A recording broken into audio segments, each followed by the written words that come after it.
So in this video, I want to talk about different masses that you might meet in a GCSE maths paper, but also the most likely masses that you're going to meet in the real world as well. Because the more we kind of attach this to real world context, the better. So what you need to understand is that measurements of mass are broken up into either metric or imperial measurements. So we have metric measurements and imperial. Okay, and we use either metric or imperial in different contexts, which can be a little confusing. So let's start off with metric, just so you are understanding kind of how they are linked. These are ones that you most commonly find. I'm not going to be going through all of them. There are many more kind of like different scales of this. But the first one that might come to mind is grams. Okay, so grams, and that's abbreviated to just G. And then you might say, well, what about a kilogram? So we have a kilogram, and that is abbreviated to kg. You might wonder, well, is there something smaller than a gram? Well, the most common one that you might know of is a milligram. There are other ones as well. As I've said, you know, I am missing some out, but these are the most common ones. So milligrams, that's mg. You might recognise that more in kind of in chemistry. Certain types of drugs will contain milligrams of certain substances. And larger than a kilogram, tons. Now we've got to be careful here because tons is going to appear in both metric and imperial, different spellings. So we have T-O-N-N-E-S, tons, and that's abbreviated to T. So how are these linked? So this is in order of size, so from the smallest up to the largest. So 1 ton, so if I look at 1 ton, then that is 1,000 kilograms. Okay. If I look at 1 kilogram, then that is 1,000 grams. So there's 1,000 grams in a kilogram, and there's 1,000 kilograms in a ton. And there's 1,000 milligrams in 1 gram. Okay, so when you're working with these, really you're just multiplying or dividing by 1,000. So it's very easy to keep track of. Now, with imperial, ones that you're probably most familiar with, shall we say, probably pounds. Now, pounds are abbreviated to LB. Then, if you're going smaller than that, you probably recognise an ounce. We've heard of an ounce. That's abbreviated to OZ. If we go larger than a pound, you're probably recognising a stone. Okay, so that's abbreviated to ST. And if we go heavier than a stone, then you're going up to tons. Again, there are ones in between here, but I'm just going with the most common ones. So now I said here we've got the metric ton.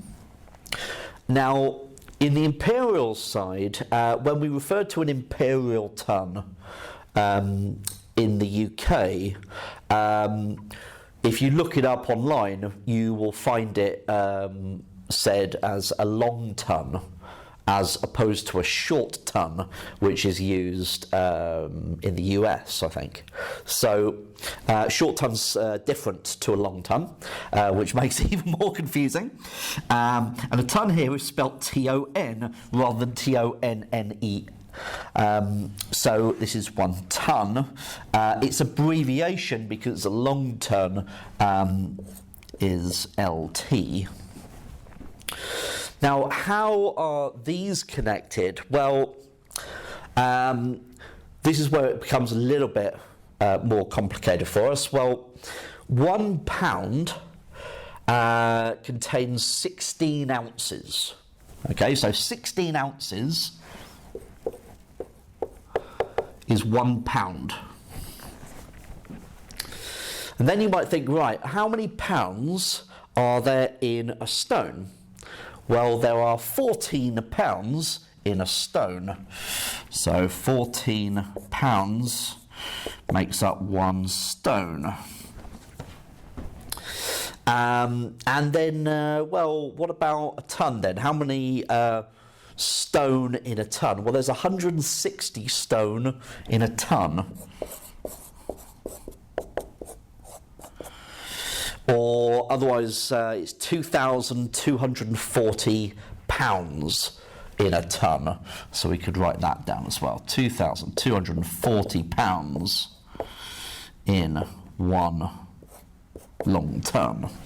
Okay, so you can see that actually these how you get from ounces to pounds, from pounds to stone, from stone to tonnes, is a little bit more tricky to remember, and is a bit more complicated. I won't say much more complicated, but is more complicated than converting between metric units.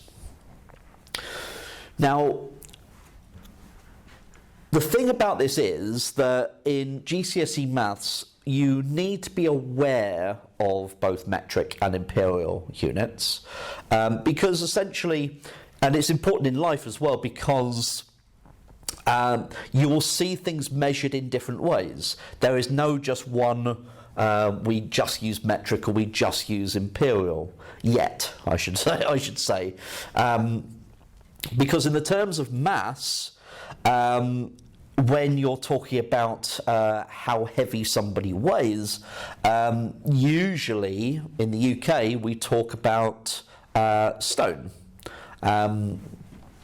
whereas somewhere else they might use kilograms. But when you're looking at something like fruit and vegetables, then quite often you will see that done in grams and kilos. So in the UK, so we've got this, it depends what you're measuring as to what unit of mass we're using. So that can make it slightly more complicated. Now, in a GCSE maths paper, although it is useful to know these, so 16 ounces a pound, 14 pounds as a stone, it is useful to know that in the real world and in GCSE maths. Those conversions should be given to you if they are needed. I would say it is very unlikely that you're going to come across a question that requires you to use these conversions here.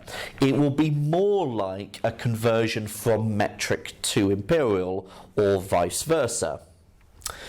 Now, the key one that you should know, although it should be given to you in the question, certainly AQA in their teaching guidance says that the conversion will be given to you, is that 1 kilo is approximately equal to 2.2 pounds. So when we're going from kilograms to pounds, this is the conversion that most often gets used, and the conversion is 1 kilo is approximately 2.2 pounds.